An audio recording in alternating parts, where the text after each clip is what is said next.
This is AI.R. Artists in Residence Broadcasting, coming to you once a week from New York City. Hi there, this is John Cullum. This is my wife, Emily Frankel. Tonight we're doing a talking post for M's Talkery, my blog, about Dan Rather. I wish Dan Rather were doing the news. Well, I do too. Right now we've got opinions and noise and yelling Republicans and people claiming that this is right and that's right and he's a liar. And gosh, Dan Rather was one of the world's most important, famous journalists. Well, he could be tough too. But he covered every major event in the last 50 years. He was like a history book. He started in local news in Texas with Hurricane Carla and kept going till the assassination of JFK. He did civil rights. He did the wars in Vietnam, Afghanistan, the Gulf War, Yugoslavia, Iraq. He interviewed every person from Ike to George W. Bush. Well, and didn't he also interview Hussein? He did. Yeah. In 2004, on 60 Minutes 2, that was the Wednesday version of 60 Minutes, he broke the news of the prison situation at Abu Ghraib. I had forgotten that. I didn't know that. In fact, I don't think if you told me that, I would have. That's a surprise to me. Well, anyway. But you know, there were plenty of really good people, and he was.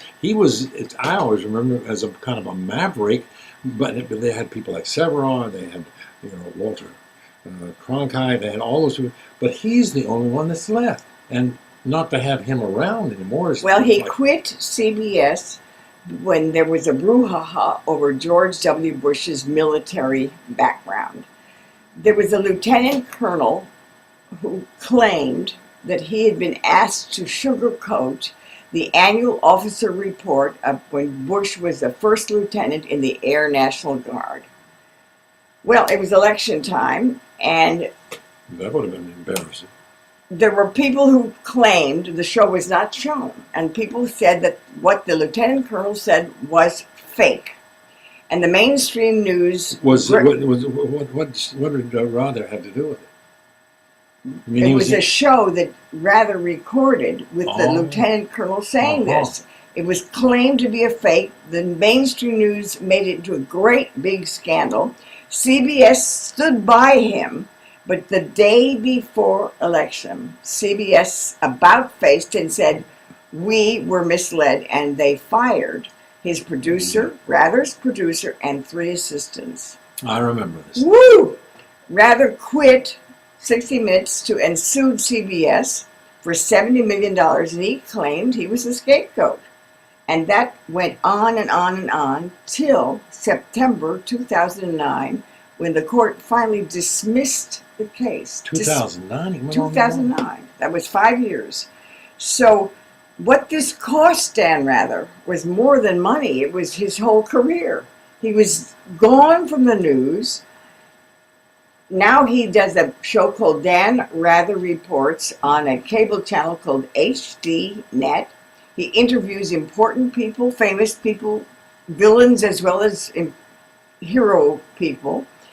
But he's only on Tuesdays from 5 p.m. and it repeats again at 11 p.m. I miss him. Well, I do too. I miss like to see him. News that is news. Recently.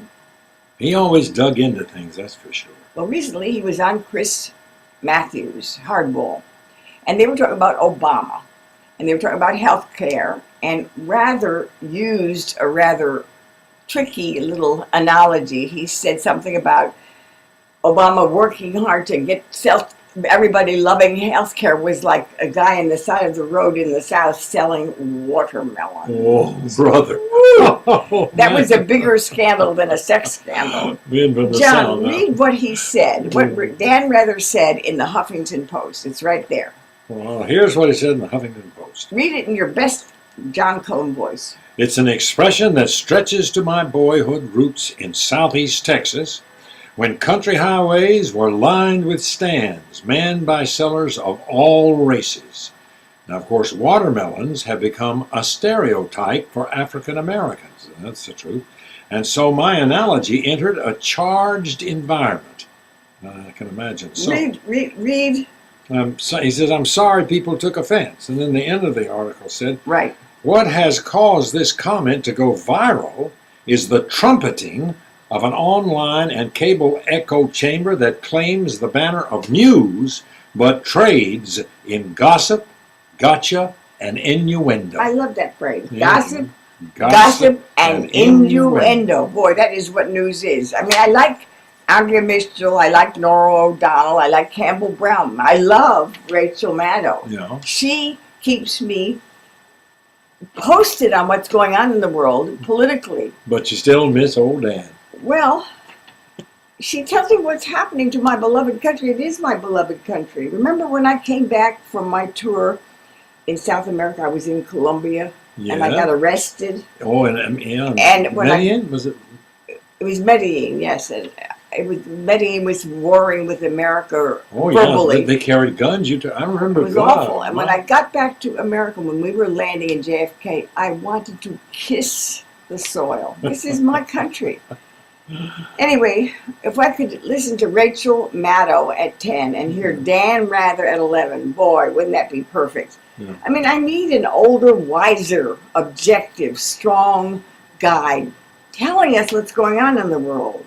Right now, we need Dan Rather. Well, if you're going to watch him, if he comes on at 10 and you watch him, I'll be right there with you. This is AI.R. See you next week.